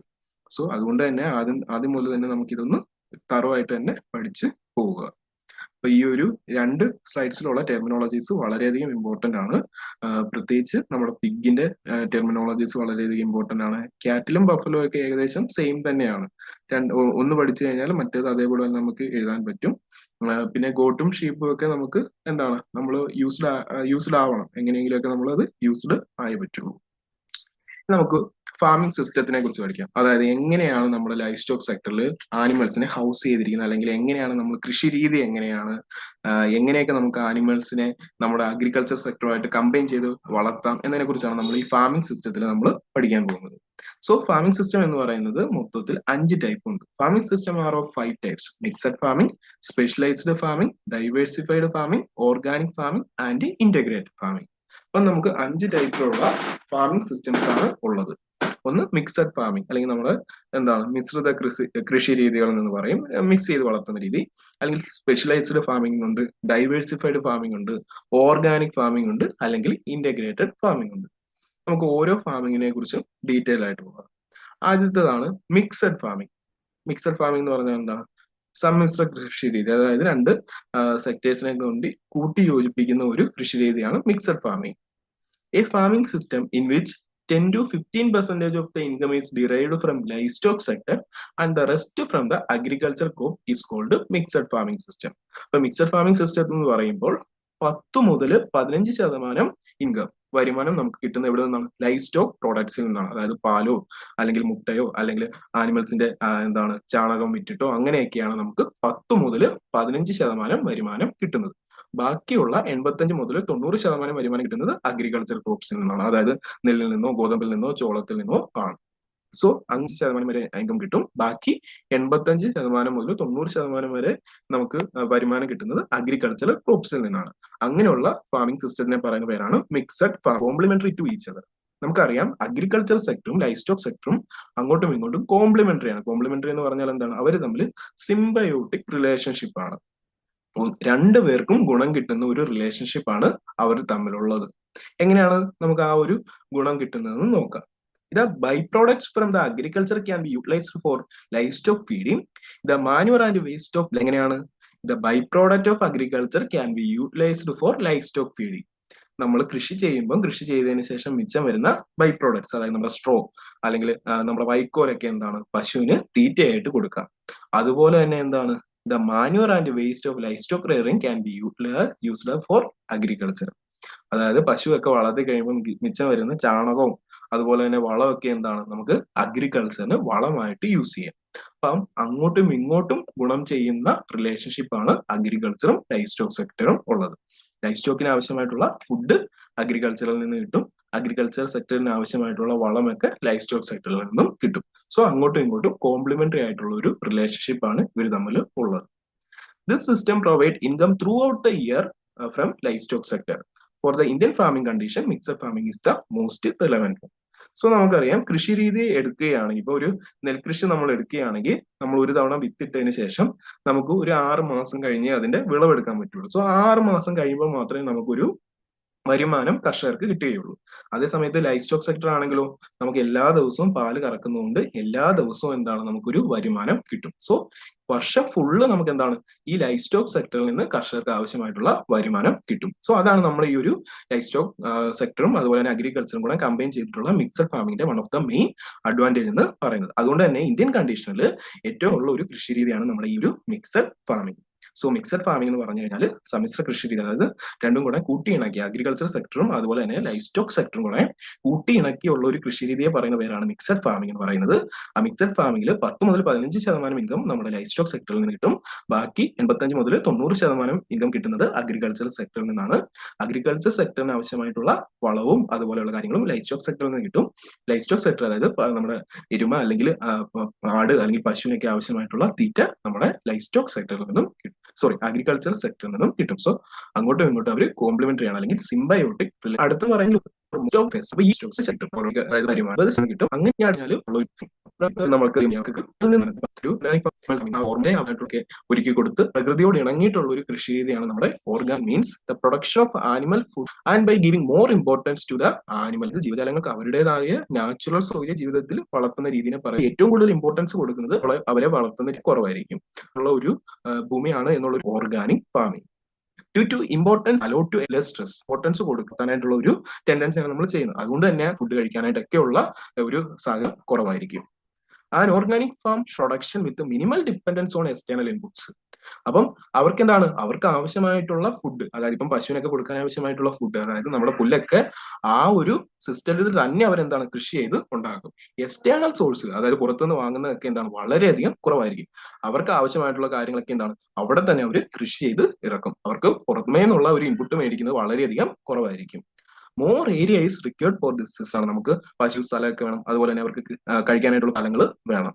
ഫെസിലിറ്റി ഫോർ ഗ്രേസിംഗ് ഈസ് പശു പുല്ല് മേയുന്നതിനെ പറയുന്ന പേരാണ് ഗ്രേസിംഗ്. അതായത് പശു നടന്നു സിസ്റ്റം വളരെയധികം ഇമ്പോർട്ടന്റ് ആണ്. അതായത് പശു കൃത്യമായിട്ട് വേണം, അത് നിർബന്ധമാണ്. Pesticide free so that the animal product നമ്മൾ പശുവിന് കൊടുക്കുന്ന വിധത്തിലുള്ള പെസ്റ്റിസൈഡോ കീടനാശിനികളും അതിൻ്റെ അകത്ത് ഉണ്ടാവരുത്. എന്തെങ്കിലും ഉണ്ടായി പാലിൽ കൂടെയോ അല്ലെങ്കിൽ പശു പുറത്തേക്ക് വരാനുള്ള ചാൻസ് ഉണ്ട്. സോ അത് ഒഴിവാക്കാൻ വേണ്ടിയിട്ട് നമ്മൾ ഇതിലുള്ള use is restricted. Antibiotic use അതായത് എന്ന് പറയുന്നത് വളരെ റെസ്ട്രിക്റ്റഡ് ആണ്. എന്തെങ്കിലും ആന്റിബയോട്ടിക്സ് യൂസ് പറഞ്ഞ പോലെ തന്നെ ഈ ഓർഗാനിക് ഫാമിംഗിൽ പശുവിന്റെ നാച്ചുറൽ സ്വഭാവത്തിൽ പശുവിനെ വളർത്തുക എന്നുള്ളതാണ്. അതുകൊണ്ട് തന്നെ എന്താണ് ഈൽഡ് വളരെ കുറവാണ്. ബാക്കിയുള്ള വരുമാനം എന്ന് പറയുന്നത് വളരെ കുറവായിരിക്കും. സോ ഇതാണ് ഓർഗാനിക് നാച്ചുറൽ അവസ്ഥയിൽ, അതായത് പശുവിന്റെ സ്വാഭാവിക അവർക്ക് ആവശ്യത്തിന് പുല്ല് മേയാനായിട്ടുള്ള സാഹചര്യങ്ങളെല്ലാം നമ്മൾ പശുവിന്റെ ലൈനായിട്ട് സഹായിക്കുന്നതുകൊണ്ട് തന്നെ അതാണ് ഇന്റഗ്രേറ്റഡ് ഫാമിംഗ്. ഇന്റഗ്രേറ്റഡ് ഫാമിംഗ് എന്ന് പറയുമ്പോൾ രണ്ട് ഫാമിംഗ് സിസ്റ്റത്തിനെ ഇന്റഗ്രേറ്റ് ചെയ്യുക, അതായത് കൂട്ടി യോജിപ്പിക്കുന്ന രീതിയാണ് integrated. Different animals and crops are incorporated in such a way that they are depend and benefit to each other. So ഒന്നിലധികം ഒരു രീതിയെ പറയുന്ന പേരാണ്. അതുപോലെ തന്നെ അങ്ങോട്ടും ഇങ്ങോട്ടും ഡിപെൻഡന്റും ആയിരിക്കും. ദിസ് ഇംപ്രൂവ്ഡ് യൂണിറ്റിന്റെ എന്താണ് efficiency after harvesting is used for rearing residues and small natural fishes serve as fish. അപ്പൊ നമുക്കറിയാം നമ്മുടെ ഈ ഒരു അവിടെ കൃഷി ശേഷം ആ പാടങ്ങളിൽ വെള്ളം കയറ്റിയതിന് ശേഷം അവിടെ വളർത്തും. താറാവുകളെ വളർത്തിയതിനു ശേഷം അപ്പൊ അതുകൊണ്ടുള്ള ഗുണം എന്താന്ന് പറഞ്ഞാൽ വെള്ളം അവിടെ കിടക്കും. ആ ഒരു അംശങ്ങളൊക്കെ നമുക്ക് അതിന്റെ ഡ്രോപ്പിംഗ്സ് എന്ന് പറഞ്ഞാൽ എന്താണ് കാഷ്ടം അവിടെ കിടക്കുകയും ചെയ്യും. ആ കാഷ്ടം എന്താണ് നമ്മുടെ വളർന്നു വരുന്ന മീൻ കുഞ്ഞുങ്ങൾക്ക് ഫുഡായിട്ട് യൂസ് ചെയ്യുകയും ചെയ്യാം. സോ ഒന്നിനെയും പല സിസ്റ്റംസിനെ സംയോജിപ്പിക്കുമ്പോൾ അങ്ങോട്ടും ഇങ്ങോട്ടും ബെനിഫിറ്റ് കിട്ടുന്ന ഒരു കൃഷി രീതിയെ പറയുന്ന പേരാണ് ഇന്റഗ്രേറ്റഡ് ഫാമിംഗ്. അതിന് എക്സാമ്പിൾ ആണ് നമ്മുടെ റൈസും അതുപോലെ തന്നെ ഫിഷ്, ഡക്ക് ഫാമിംഗ്. സോ റൈസിന്റെ മിച്ചം വരുന്ന ആ ഒരു കാര്യങ്ങളൊക്കെ നമുക്ക് ഡക്കിന് ഫുഡായിട്ട് ഉപയോഗിക്കാം. ഡക്കിന്റെ ഡ്രോപ്പിംഗ്സ് അതായത് ഡക്കിന്റെ കാഷ്ടം എന്താണ് ഫിഷിന് ഫുഡായിട്ട് യൂസ് ചെയ്യാം. സോ അങ്ങോട്ടും ഇങ്ങോട്ടും ഡിപ്പെൻഡന്റ് ആയിട്ടുള്ള ഒരു കൃഷി രീതിയാണ് integrated farming. So another example ആണ് rearing birds in cages constructed over the fish pond. അതായത് നമ്മുടെ മീൻകുളത്തിന്റെ മുകളിൽ ഒരു എന്താണ് പക്ഷിക്കൂട് വെച്ചിട്ട് അവിടെ നമ്മൾ താറാവിനെയോ അല്ലെങ്കിൽ കോഴീനെയൊക്കെ വളർത്തുക. അപ്പം താറാവിനെയും കോഴീനെയൊക്കെ വളർത്തുമ്പോൾ എന്താണ് ആ പക്ഷിയുടെ കാഷ്ടം നമ്മൾ നേരെ വീഴുന്ന എങ്ങോട്ടാണ് ഈ ഒരു മീൻകുളത്തിലേക്കാണ് വീഴുന്നത്. അപ്പൊ ആ ഒരു കാഷ്ടം നമുക്ക് എന്താണ് ഫിഷിന് ഫുഡ് പോലെ കൊടുക്കാൻ പറ്റും. സോ നമുക്ക് ആ ഒരു അഡീഷണൽ ആയിട്ട് extra feeding cost of fishes നമുക്ക് ഒഴിവാക്കാനായിട്ട് പറ്റും. സോ ഇതാണ് നമ്മുടെ എന്താണ് മിക്സഡ് ഫാമിംഗ് എന്ന് പറയുന്നത്. മിക്സഡ് ഫാമിംഗ് എന്ന് പറഞ്ഞാൽ എന്താണ് അഗ്രികൾച്ചർ സെക്ടറിനെയും അതുപോലെ തന്നെ ലൈഫ് സ്റ്റോക്ക് സെക്ടറിനെയും കൂടെ സംയോജിപ്പിക്കുന്ന ഒരു മിശ്രിത കൃഷി രീതിയെ പറയുന്ന പേരാണ് മിക്സഡ് ഫാമിംഗ് എന്ന് പറയുന്നത്. അവിടെ ഇമ്പോർട്ടന്റ് ആയിട്ടുള്ള ടോപ്പിക് എന്ന് പറയുന്നത് livestock sector remaining complementary to each അല്ലെങ്കിൽ സിംബയോട്ടിക് റിലേഷൻഷിപ്പ് ആണ്. രണ്ടുപേർക്കും ഗുണം കിട്ടുന്ന ഒരു റിലേഷൻഷിപ്പ് ആണ് ഇവിടെ ഉള്ളത്. സോ അടുത്ത ഫാമിംഗ് ആണ് സ്പെഷ്യലൈസ്ഡ് ഫാമിംഗ്. സ്പെഷ്യലൈസ്ഡ് ഫാമിംഗ് എന്ന് പറയുമ്പോൾ ഒരു ഫാമിംഗ് സിസ്റ്റത്തിലായിരിക്കും കൂടുതൽ നമ്മൾ ശ്രദ്ധ കേന്ദ്രീകരിക്കുന്നത്. അതുകൊണ്ട് തന്നെ ആ ഒരു ഫാമിംഗ് സിസ്റ്റം, അതായത് നമ്മുടെ ലൈഫ് സ്റ്റോക്ക് സെക്ടറിൽ നിന്ന് കിട്ടുന്ന വരുമാനം എന്ന് പറയുന്നത് 50% അതിൽ കൂടുതലുമായിരിക്കും. ബാക്കി ഫുഡിൽ സാഹചര്യങ്ങളിൽ വളർത്തിയെടുക്കുന്ന രീതിയെ പെസ്റ്റിസൈഡ്സ് അല്ലെങ്കിൽ കീടനാശിനികളൊന്നും ഉപയോഗിക്കാതെ അവർക്ക് വളർത്താനായിട്ടുള്ള രീതിയാണ് ഓർഗാനിക് ഫാമിംഗ് എന്ന് പറയുന്നത്. വിളകളെയും അതുപോലെ തന്നെ ജീവജാലങ്ങളെയും എക്സാമ്പിൾ ആണ് നമ്മുടെ റൈസ്, കുളത്തിന് കോഴി അല്ലെങ്കിൽ താവിന് ടൈപ്സ് ഓഫ് ഡയറി ഫാമിംഗ് നമുക്ക് മെയിൻ ആയിട്ടും വളർത്താൻ പറ്റുന്നത്. ഒന്നാമത്തതാണ് മൂന്നാമത്തത് കോറൽ ഡയറിങ്, നാലാമത് commercial dairying. Dairying is practiced as a business enterprise where the main source of income is the sale of milk and milk products. അപ്പം commercial daring എന്ന് പറഞ്ഞാൽ എന്താണ്? വാണിജ്യാടിസ്ഥാനത്തിലുള്ള പശുവിനെ വളർത്തുന്ന അല്ലെങ്കിൽ എരുമേനെ വളർത്തി ആ ഒരു പാലും പാലുൽപ്പന്നങ്ങളും വിറ്റിട്ട് അതിൽ നിന്ന് വരുമാനം ഉണ്ടാക്കുന്ന ഒരു വാണിജ്യാടിസ്ഥാനത്തിൽ പശുവിനെയും എരുമേനെയും വളർത്തുന്ന രീതിയെ പറയുന്ന പേരാണ് കൊമേഴ്ഷ്യൽ ഡയറിംഗ് എന്ന് പറയുന്നത്. അപ്പൊ അതിന്റെ മെയിൻ ഇൻകം, അല്ലാതെ മെയിൻ ആയിട്ടുള്ള വരുമാന മാർഗം എന്ന് പറയുന്നത് പാലിന്റെയും അതുപോലെ തന്നെ പാലുൽപ്പന്നങ്ങളുടെയും വിപണനമാണ്. Commercial dairying is required a high capital investment, but the space requirement is less, and thus is common in developed countries. Commercial dairying ന്റെ ആദ്യത്തെ ക്യാപിറ്റൽ ഇൻവെസ്റ്റ്മെന്റ്, അതായത് നമ്മുടെ മൂലധന നിക്ഷേപം എന്ന് പറയുന്നത് വളരെയധികം കൂടുതലായിരിക്കും. കാരണം എന്താണ്?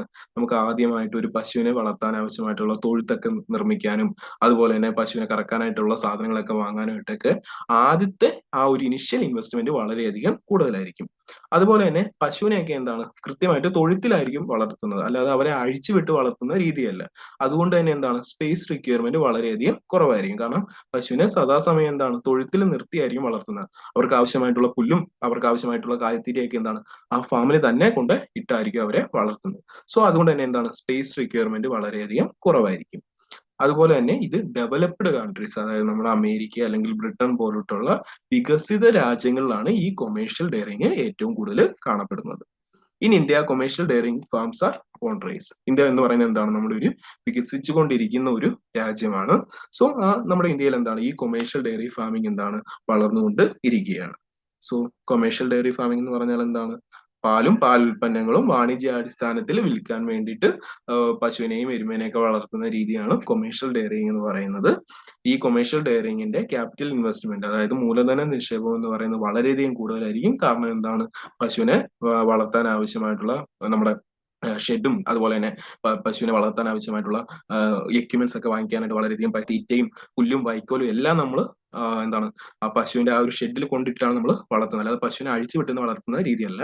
അതുകൊണ്ട് തന്നെ അതിനുള്ള പൈസ സ്പേസ് റിക്വയർമെന്റ് കുറവായിരിക്കും. കാരണം പശുവിനെ നമ്മൾ ഷെഡിന്റെ അകത്ത് തന്നെയാണ് നിർത്തി നമ്മൾ വളർത്തുന്നത്. അതുകൊണ്ട് തന്നെ നമുക്ക് ആ ചെലവ് കൂടുതലായിരിക്കും. പക്ഷെ സ്പേസ് റിക്വയർമെന്റ് പശുവിന് നിൽക്കാനായിട്ടുള്ള ഈ ഒരു സിസ്റ്റം കൂടുതലായിട്ട്. പിന്നെ ഫാമിലി കവ് എന്ന് പറയുന്നത് നമ്മുടെയൊക്കെ നാട്ടിൻപുറത്ത് പണ്ടൊക്കെ ഉണ്ടായിരുന്നതാണ്. അതായത് നമ്മുടെ ഒരു അതുപോലെ തന്നെ നമ്മുടെ വീട്ടിലേക്ക് ആവശ്യമായിട്ടുള്ള പാലും അതുപോലെ തന്നെ തൈരും പാലുൽപ്പന്നങ്ങളും ഒക്കെ ആ ഒരു പശുവിൽ നിന്നായിരിക്കും കിട്ടുന്നത്. അങ്ങനെ ഒരു കൃഷി രീതിയാണ് ഫാമിലി കവ് എന്ന് പറയുന്നത്. Here 1 or 2 animals are maintained in the house utilizing mainly the waste from the house and field. So ഇവിടെ എന്താന്ന് പറഞ്ഞാൽ നമ്മൾ 1 or 2 പശുക്കളെ നമ്മുടെ വീടുകളിൽ വളർത്തും. അതുപോലെ തന്നെ പശുവിന് ആവശ്യമായിട്ടുള്ള പുല്ലും വൈക്കോലും ഒക്കെ നമ്മുടെ ആ വീട്ടിൽ നിന്നും അതുപോലെ തന്നെ നമ്മുടെ പറമ്പിൽ നിന്നും ഒക്കെ തന്നെയാണ് കൊടുക്കുന്നത്. അല്ലാതെ പ്രത്യേകിച്ച് നമ്മൾ കാലിത്തീറ്റയൊന്നും അഡീഷണൽ ആയിട്ടൊന്നും കൊടുക്കുന്നില്ല. അതായത് നമ്മളൊരു നമ്മുടെ ഒരു കൾച്ചറിന്റെ ഭാഗമായിട്ട് പശുവിനെ വളർത്തുന്ന രീതിയാണ് ഫാമിലി കവ് എന്ന് പറയുന്നത്. The amount of milk production is comparatively low. ഇവിടെ പാലുൽപാദനം എന്ന് പറയുന്നത് കമ്പാരിറ്റീവ്ലി ലോ ആയിരിക്കും. കാരണം നമ്മൾ വളർത്തുന്നത് എന്ന് പറഞ്ഞാൽ പച്ചപ്പുല്ലൊക്കെ നമ്മുടെ ഒരു പറമ്പിൽ നിന്നൊക്കെ ചെത്തിയായിരിക്കും ആനിമലിന് കൊടുക്കുന്നത്. അതുകൊണ്ട് തന്നെ ആനിമലിന് പാലിന്റെ ഉൽപാദനമൊക്കെ കുറവായിരിക്കും. The milk produced may be utilized fully by the family members. നമുക്ക് പാല് കിട്ടുന്നത് നമ്മുടെ ഫാമിലി മെമ്പേഴ്സ് തന്നെയായിരിക്കും ഫുള്ളായിട്ട് കുടിച്ച് തീർക്കുന്നത്, അല്ലെങ്കിൽ അവർ ഉപയോഗിച്ച് തീർക്കുക, അല്ലെങ്കിൽ പാലിൽ തൈരൊക്കെ ആയിട്ട് അവർ യൂസ് ചെയ്യും. Excess milk available may be either be converted into indigenous dairy products or sold as such as to the nearby houses or shops. അപ്പം മിച്ചം വരുന്ന പാല് ഒന്നെങ്കിൽ അവർ എന്ത് ചെയ്യും, ഇൻഡിജീനിയസ് ആയിട്ടുള്ള ഡയറി പ്രോഡക്ട്സ്, അതായത് തൈരോ അല്ലെങ്കിൽ നെയ്യോ വെണ്ണയോ ഒക്കെ ആയിട്ട് മാറ്റും. അല്ലാന്നുണ്ടെങ്കിൽ അടുത്തുള്ള വീടുകളിലോ ഷോപ്പുകളിലോ അത് സെല് ചെയ്യും, വളരെ ചെറിയൊരു എമൗണ്ടിന്. This type of dairying is practiced mainly in villages and cost of milk production is comparatively low. നമ്മുടെ ഒരു നാട്ടുപ്രദേശങ്ങളിലാണ് ഇത് പ്രധാനമായിട്ടും കൃഷി ചെയ്യുന്നത്. അതുകൊണ്ട് തന്നെ അവിടെ കോസ്റ്റ് ഓഫ് പ്രൊഡക്ഷൻ എന്ന് പറയുന്നത് വളരെയധികം കുറവായിരിക്കും. കോസ്റ്റ് ഓഫ് പ്രൊഡക്ഷൻ എന്ന് പറയുന്നത് വളരെയധികം കുറവായിരിക്കും. അടുത്തതാണ് കോറൽ ഡെയറിങ്. കോറൽ ഡെയറിങ് എന്ന് പറയുന്നത് മെയിൻ ആയിട്ടും പ്രാക്ടീസ് ചെയ്യുന്നത് നമ്മുടെ ടൗൺസ് ആൻഡ് സിറ്റീസിലാണ്. അതായത് ഒരു എന്താണ് സ്പേസ് റിക്വയർമെന്റ് ഒക്കെ കുറവുള്ള സ്ഥലങ്ങളിലായിരിക്കും ഈ ഒരു കോറൽ ഡെയറിങ് നടക്കുന്നത്. അതായത് നമ്മുടെ ടൗൺസിലും സിറ്റീസിലും ഒക്കെയാണ് ഇത് പ്രധാനമായിട്ടും ഈ ഒരു ഡെയറി ഫാമിംഗ് നടത്തുന്നത്. High yielding cows in lactation എന്ന് പറഞ്ഞ പശു അപ്പം നല്ല രീതിയിൽ പക്ഷെ അവരെന്ത് ചെയ്യും പറ്റിയത് കണ്ട് ഡ്രൈ സോ മനസ്സിലാവും. കറലി എന്താണ് cost of production will be high as the feed items are to be purchased. So ഈ ഒരു സിസ്റ്റത്തിൽ നമ്മൾ എന്താ ചെയ്യുന്നത് പറഞ്ഞാൽ ഫുൾ ഫീഡ്, അതായത് നമ്മൾ എന്താണ് പുറത്തു നിന്നാണ് വാങ്ങുന്നത്. അതുകൊണ്ട് തന്നെ പ്രൊഡക്ഷന്റെ കോസ്റ്റ് എന്ന് പറയുന്നത് വളരെയധികം കൂടുതലായിരിക്കും. On the other hand milk can be sold at high price. So ഈ സിറ്റീസിലും അതുപോലെ തന്നെ നഗരപ്രദേശങ്ങളിലൊക്കെ എന്താണ് മിൽക്കിന് ആവശ്യക്കാർ വളരെയധികം കൂടുതലാണ്. അതുകൊണ്ട് തന്നെ നമുക്ക് വേണമെങ്കിൽ ഈ പാൽ എന്താണ് നല്ല വലിയ വിലയ്ക്ക് വിൽക്കാനായിട്ടും നമുക്ക് പറ്റും. അടുത്താണ് ഹൈടെക്. എന്താണ് ഉയർന്നു വന്നുകൊണ്ടിരിക്കുന്ന ഫാമിംഗ് ആണ് ഹൈടെക് ഫാമിംഗ്. അതായത് എല്ലാ എക്യുപ്മെന്റ്സ് ഉപയോഗിച്ച് ഉണങ്ങ മാറ്റാനായിട്ട് എക്യുപ്മെന്റ്സ്, പശുവിനെ കറക്കാനായിട്ട് എക്യുപ്മെന്റ്സ്, അങ്ങനെ ഫുൾ ആയിട്ട് മോഡേൺ ടെക്നോളജിയിൽ പശുവിനെ വളർത്തുന്ന രീതിയാണ് ഹൈടെക് ഫാമിംഗ് എന്ന് പറയുന്നത്. A high-tech dairy farm uses most sophisticated equipments and technologies for all the operations, especially milking. So പാല് കറക്കാനായിട്ടൊക്കെ മോഡേൺ ടെക്നോളജി ഉപയോഗിച്ച് പലതരത്തിലുള്ള എക്യുപ്മെന്റ്സ് ഒക്കെ ഉപയോഗിച്ചുകൊണ്ട് പശുവിനെ വളർത്തുന്ന രീതിയാണ് ഹൈടെക് ഫാമിംഗ്. കറവയന്ത്രങ്ങൾ ഉപയോഗിച്ചും അതുപോലെ തന്നെ ആനിമൽസിനെ കുളിപ്പിക്കാനായിട്ടൊക്കെയുള്ള എക്യുപ്മെന്റ്സ് ഉപയോഗിച്ചും ആനിമലിനെ ബ്രഷ് ചെയ്യാനായിട്ടുള്ള ഓട്ടോമാറ്റിക് ആയിട്ടുള്ള മെഷീൻസും അതുപോലെ തന്നെ ചാണകമൊക്കെ വന്നു വീണ് കഴിഞ്ഞാൽ ഓട്ടോമാറ്റിക് ആയിട്ട് റിമൂവ് ചെയ്യാനായിട്ടുള്ള മെഷീൻസ് ഒക്കെ യൂസ് ചെയ്തിട്ടുള്ള ഫാമിംഗ് ആണ് ഹൈടെക് ഡയറിംഗ് എന്ന് പറയുന്നത്. Milking is done in the milking parlor which may be parallel or rotary type. അപ്പം പാല് കറക്കാനായിട്ട് നമുക്ക് പ്രത്യേക തരത്തിലുള്ള മിൽക്കിംഗ് പാർലർ ഉണ്ട്. ആ മിൽക്കിംഗ് പാർലറിൽ നമുക്ക് ആനിമൽസിന് വേണമെങ്കിൽ പാരലൽ ആയിട്ട് നിർത്താം, അല്ലെങ്കിൽ എന്താണ് കറങ്ങുന്ന രീതിയിലുള്ള മിൽക്കിംഗ് പാർലർ ഉണ്ട്. Fully automated robotic milking is now introduced in European union. ഇപ്പൊ യൂറോപ്യൻ യൂണിയനിലൊക്കെ നമ്മുടെ എന്താണ് ഫുള്ളി ഓട്ടോമാറ്റിക് ആയിട്ട് റോബോട്ട് മിൽക്ക് ചെയ്യുന്ന രീതിയുണ്ട്. അതായത് പാല് കറക്കുന്ന സമയമാകുമ്പോൾ പശുവിനെ എന്ത് ചെയ്യും, നമ്മൾ മിൽക്കിംഗ് പാർലറിലേക്ക് പോകും. അവിടെ മനുഷ്യർ ഒരു രീതിയിലുള്ള ഇടപെടലും വേണ്ട, ആ ഫുള്ള് റോബോട്ട്സ് എന്താണ് പശുവിനെ കറന്നെടുത്തോളും. അങ്ങനെയുള്ള ഫാമിംഗ് ആണ് ഹൈടെക് ഡയറി. നമുക്ക് ഇതൊക്കെ ഡീറ്റെയിൽ ആയിട്ട് ആനിമൽസിന്റെ ഹൗസിങ്ങിനെ കുറിച്ച് പറയുമ്പോൾ നമുക്ക് ഡയറി ഫാമിങ്ങിന്റെ നമ്മുടെ മിൽക്കിംഗ് പാർലറിനെ കുറിച്ചൊക്കെ കൂടുതൽ പഠിക്കാനുണ്ട്. അപ്പൊ നമുക്ക് അതിന്റെ കൂടുതൽ ഡീറ്റെയിൽസ് ആയിട്ടുള്ള കാര്യങ്ങളൊക്കെ പഠിക്കാം. സോ നമുക്ക് പശുവിനെ പ്രധാനമായിട്ടും നമുക്ക് 4 രീതിയിലാണ് നമ്മൾ വളർത്തുന്നത്. 1 കൊമേഴ്ഷ്യൽ ഡയറിങ്, 2 ഫാമിലി കൗ, 3 കോറൽ ഡയറിങ്, 4 ഹൈടെക് ഡയറിങ്. കൊമേഴ്ഷ്യൽ ഡയറിങ് എന്ന് പറയുന്നത് പശുവിനെ വാണിജ്യാടിസ്ഥാനത്തിൽ പാലിനും പാലുൽപ്പന്നങ്ങൾക്കും വേണ്ടി വളർത്തുന്ന രീതിയാണ്. ഇവിടെ ഇൻവെസ്റ്റ്മെന്റ്, അതായത് മൂലധന നിക്ഷേപം എന്ന് പറയുന്നത് വളരെയധികം കൂടുതലായിരിക്കും. പിന്നെ നമുക്ക് കോസ്റ്റ് ഓഫ് പ്രൊഡക്ഷൻ എന്ന് പറയുന്നത് വളരെയധികം കൂടുതലായും കണ്ടുവരുന്നത് ഡെവലപ്ഡ് കൺട്രീസിലായിരിക്കും. അതുപോലെ തന്നെ തൊഴുത്തിന് ആവശ്യമായിട്ടുള്ള സ്പേസ് ഒക്കെ വളരെയധികം കുറവായിരിക്കും. രണ്ടാമത്തത് ഫാമിലി കൗ, നമ്മുടെ വീട്ടിന്റെ ആവശ്യത്തിന് വേണ്ടിയിട്ട് നമ്മുടെ നാട്ടിൻപുറങ്ങളിൽ 1-2 പശുവിനെ നമ്മുടെ വീടുകളിൽ മെയിൻറ്റെയിൻ ചെയ്യുന്നതാണ് ഫാമിലി കൗ എന്ന് പറയുന്നത്. ഇവിടെ കോസ്റ്റ് ഓഫ് പ്രൊഡക്ഷൻ എന്ന് പറയുന്നത് വളരെയധികം കുറവായിരിക്കും. നമ്മുടെ പാടങ്ങളിൽ നിന്നൊക്കെ ആയിരിക്കും കിട്ടുന്നത്. ആനിമൽസിനെ വളർത്താനായിട്ടുള്ള ചെലവ് വളരെ കുറവാണ്. ചെലവും കുറവാണ്, പാലുൽപാദനവും കുറവാണ് ഫാമിലി കൗവിൽ. അടുത്താണ് കോറൽ ഡയറിയിൽ പ്രധാനം നമ്മൾ വാങ്ങിക്കും. കറവ പശുവിനെ വാങ്ങിച്ചതിന് ശേഷം എന്ത് ചെയ്യും, ആ പശു കറവ പറ്റിയതിന് ശേഷം നമ്മൾ എന്ത് ചെയ്യും, അത് വിൽക്കും. അതായത് നമ്മൾ കറവ പശുവിനെ മാത്രമേ ഉള്ളൂ നമ്മളിവിടെ ആനിമൽസിനെ വളർത്തുന്നുള്ളൂ. പശുക്കുട്ടീനെയോ അല്ലെങ്കിൽ കറവ പറ്റിയ പശുവിനെ ഒരിക്കലും നമ്മളിവിടെ സ്റ്റോർ ചെയ്യുന്നില്ല.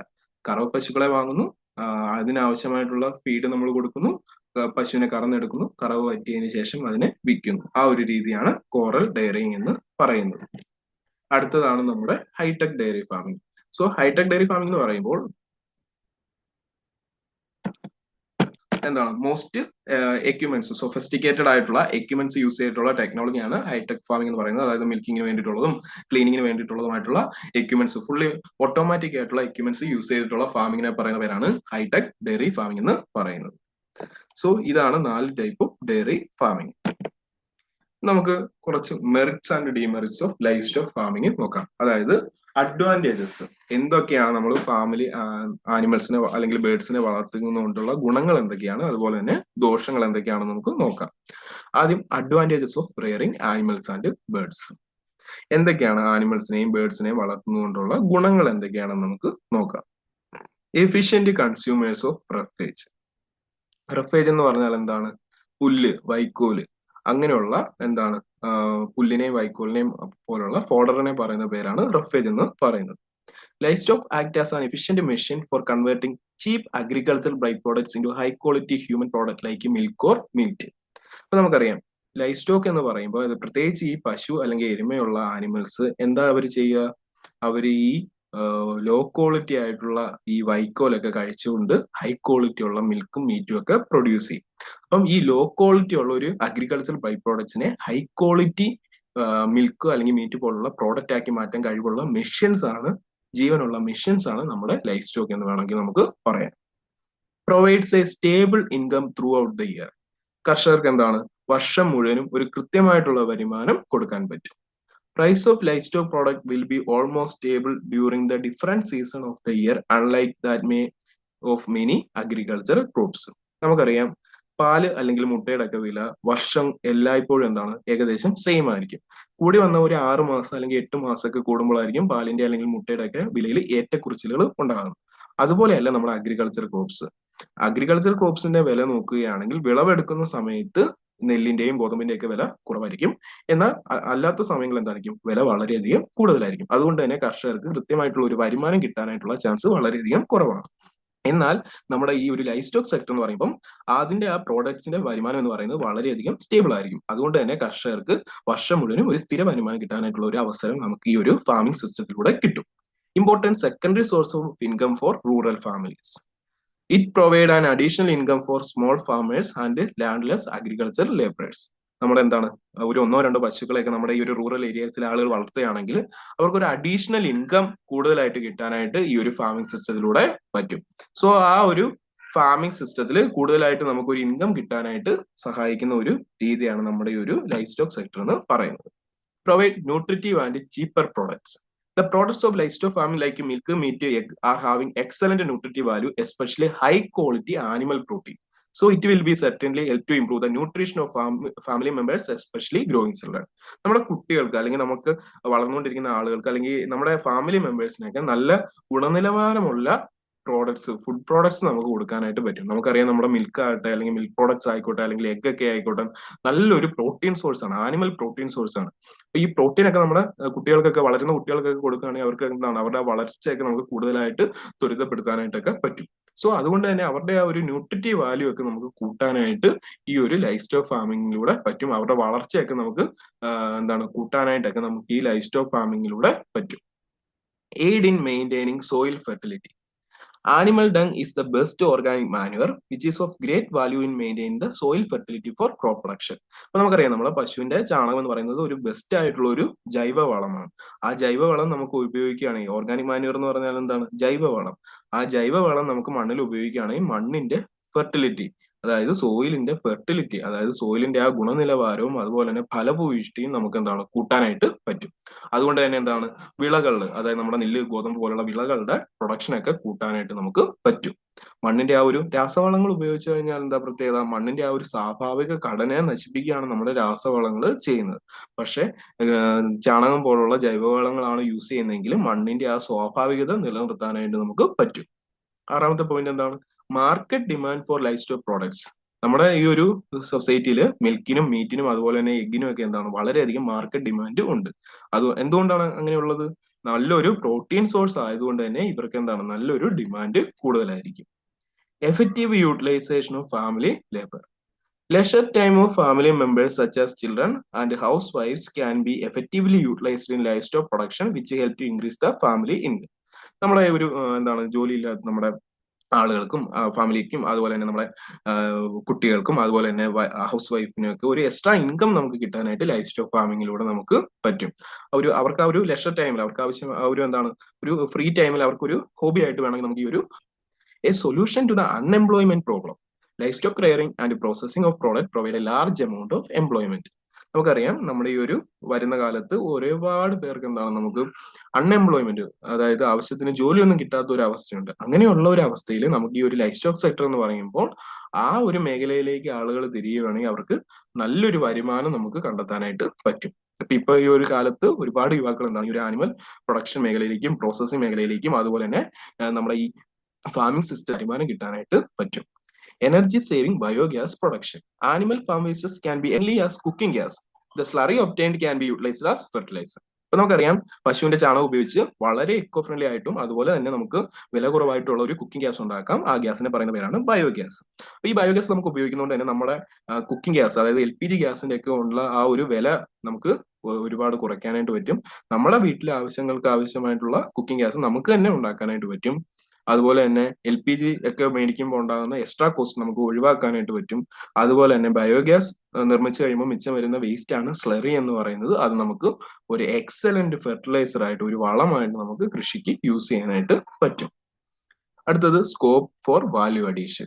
Life stock product can be converted into various value added product which will be procure better price and improved the keeping quality. അപ്പൊ നമുക്ക് എന്താണ്, ഇപ്പം പാലും അതുപോലെ തന്നെ മുട്ടയൊക്കെ നമുക്ക് വ്യത്യസ്ത തരത്തിലുള്ള പാൽ ഉൽപ്പന്നങ്ങളാക്കി ആക്കി മാറ്റി. ഇപ്പം പാലിൽ നിന്ന് തന്നെ നമുക്ക് തൈര്, അല്ലെങ്കിൽ നെയ്യ്, അല്ലെങ്കിൽ ഗീ, വെണ്ണ, അല്ലെങ്കിൽ നമുക്ക് ഗുലാബ് ജാമുൻ പോലുള്ള സീഡ്സ്, അങ്ങനെയൊക്കെ ഉണ്ടാക്കാം. അപ്പൊ അതൊക്കെ ഉണ്ടാക്കി കഴിയുമ്പോൾ എന്താണ്, പാലിന് കിട്ടുന്നതിന്റെ ചിലപ്പോൾ ഇരട്ടി വില നമുക്ക് എന്താണ്, അല്ലെങ്കിൽ ഒരു രണ്ടിരട്ടിയൊക്കെ വില നമുക്ക് കൂടുതൽ കിട്ടാനായിട്ടുള്ള ചാൻസ് ഉണ്ട്. സോ അങ്ങനെ വാല്യൂ അഡീഷൻ, അതായത് മൂല്യവർദ്ധിത വസ്തുക്കൾ കൂടുതലായിട്ട് ഉണ്ടാക്കാനായിട്ട് നമ്മുടെ ഈ ലൈഫ് സ്റ്റോക്ക് പ്രോഡക്റ്റുകളിൽ നിന്നും പറ്റും.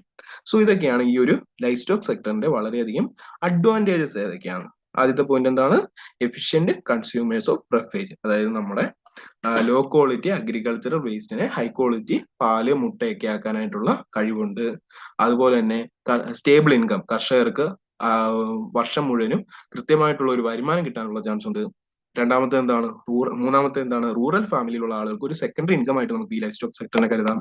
അടുത്ത എന്താണ്, provide nutritive and cheaper product.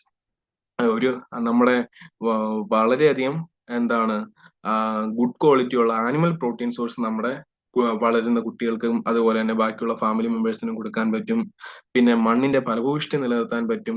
Life Stokes പ്രോഡക്ട്സിന് മാർക്കറ്റിൽ നല്ല ഡിമാൻഡാണ്, അത് മെയിൻറ്റെയിൻ ചെയ്യാൻ പറ്റും. ഫാമിലി ലേബേഴ്സിന്, അതായത് നമ്മുടെ വീട്ടിലുള്ള ആളുകളുടെ ഒരു ഹോബി ആക്കി മാറ്റാനായിട്ട് പറ്റും. അതുപോലെ തന്നെ ഹൗസ് വൈഫിനൊക്കെ ഒരു എക്സ്ട്രാ ഇൻകം കിട്ടാനായിട്ട് ഈ ഒരു ലൈഫ് സ്റ്റോക്ക് സെക്ടർ പറ്റും.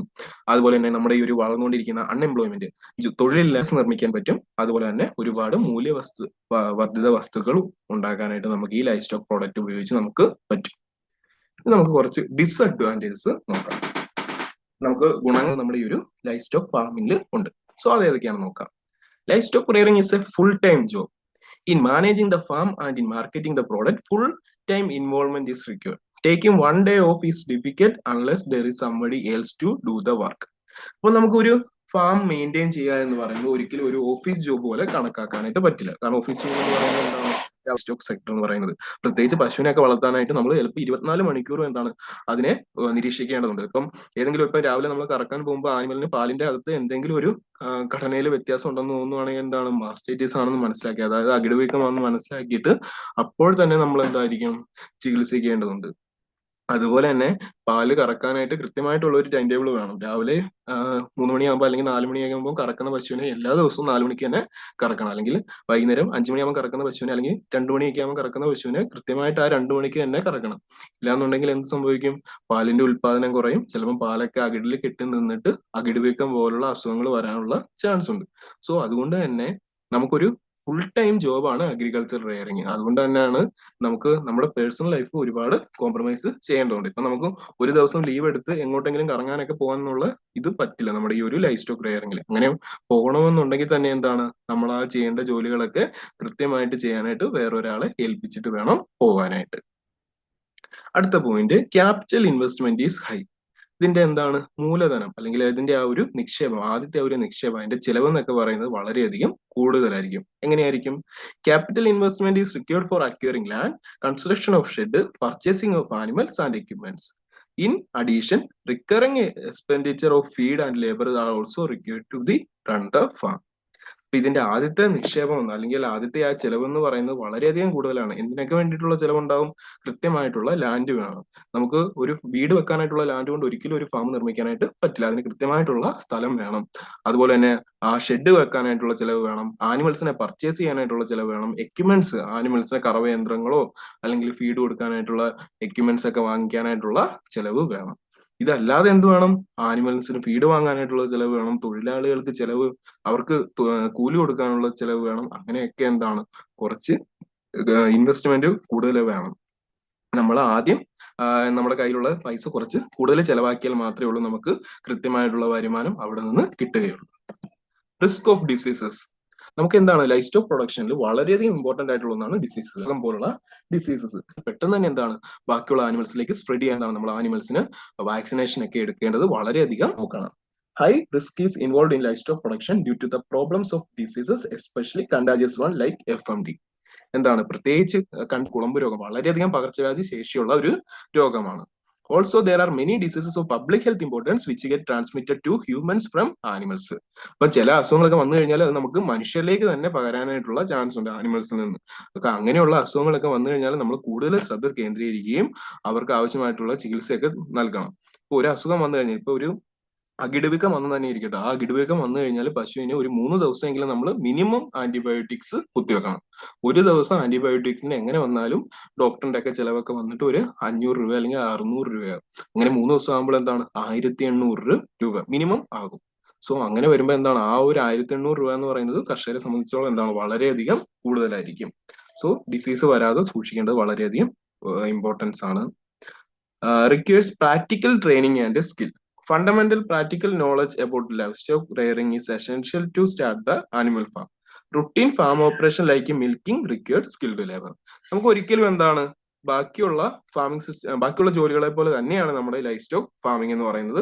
ആവശ്യത്തിനുള്ള സ്കിൽസും കാര്യങ്ങളും ഉണ്ടെങ്കിൽ മാത്രമേ നമുക്ക് ഈ ഒരു ഫാമിംഗ് സിസ്റ്റം കാര്യങ്ങളൊക്കെ സ്റ്റാർട്ട് ചെയ്യാൻ പറ്റുള്ളൂ. അല്ലാതെ കയ്യിൽ കുറച്ച് കാശുണ്ട് എന്ന് പറഞ്ഞിട്ട് ആനിമൽസിന്റെ ഷെഡ് തുടങ്ങാൻ പോയി കഴിഞ്ഞു കഴിഞ്ഞാൽ വിത്തിൻ 1 ഇയർ നമ്മുടെ കാശ് എന്താണ് വെള്ളത്തിലാവാനായിട്ടുള്ള ചാൻസ് ഉണ്ട്. അതുകൊണ്ട് തന്നെ നമ്മൾ ഒരു ഫാമിംഗ് തുടങ്ങുന്നതിന് മുമ്പ് ആ ഫാമിനെ കുറിച്ചുള്ള ആവശ്യത്തിനുള്ള പ്രാക്ടിക്കൽ ട്രെയിനിങ്ങും സ്കിൽസും നമ്മൾ കിട്ടണം. അതെങ്ങനെ കിട്ടുക?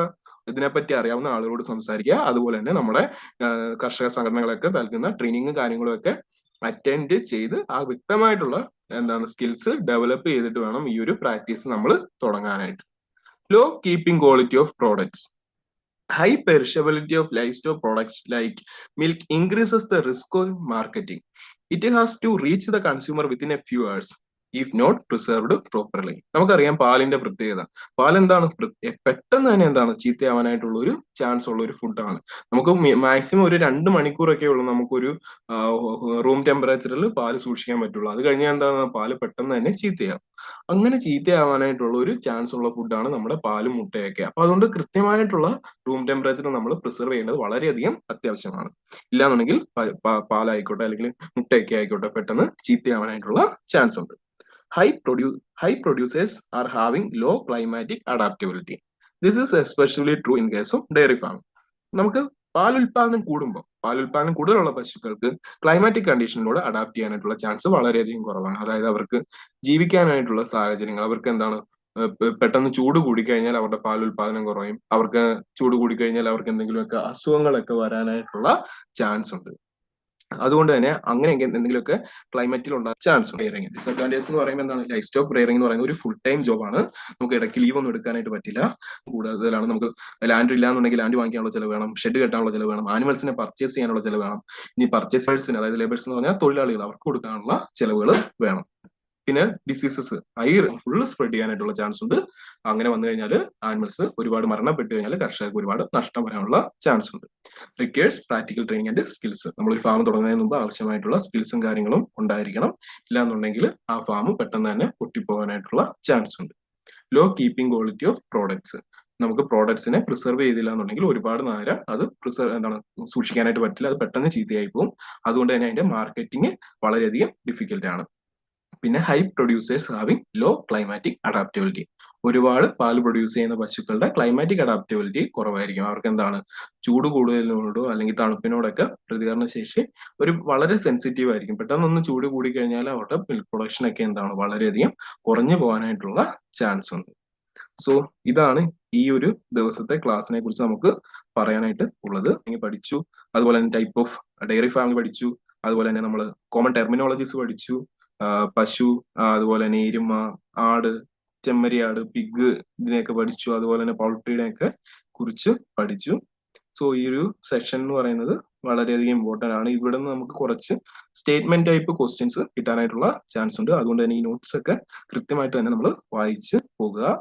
എന്തെങ്കിലുമൊക്കെ ഡൗട്ടും കാര്യങ്ങളൊക്കെ ഉണ്ട് എന്നുണ്ടെങ്കിൽ കൃത്യമായിട്ട് തന്നെ ചോദിക്കുക. അതിനൊന്നും ഒരു കുഴപ്പമില്ല.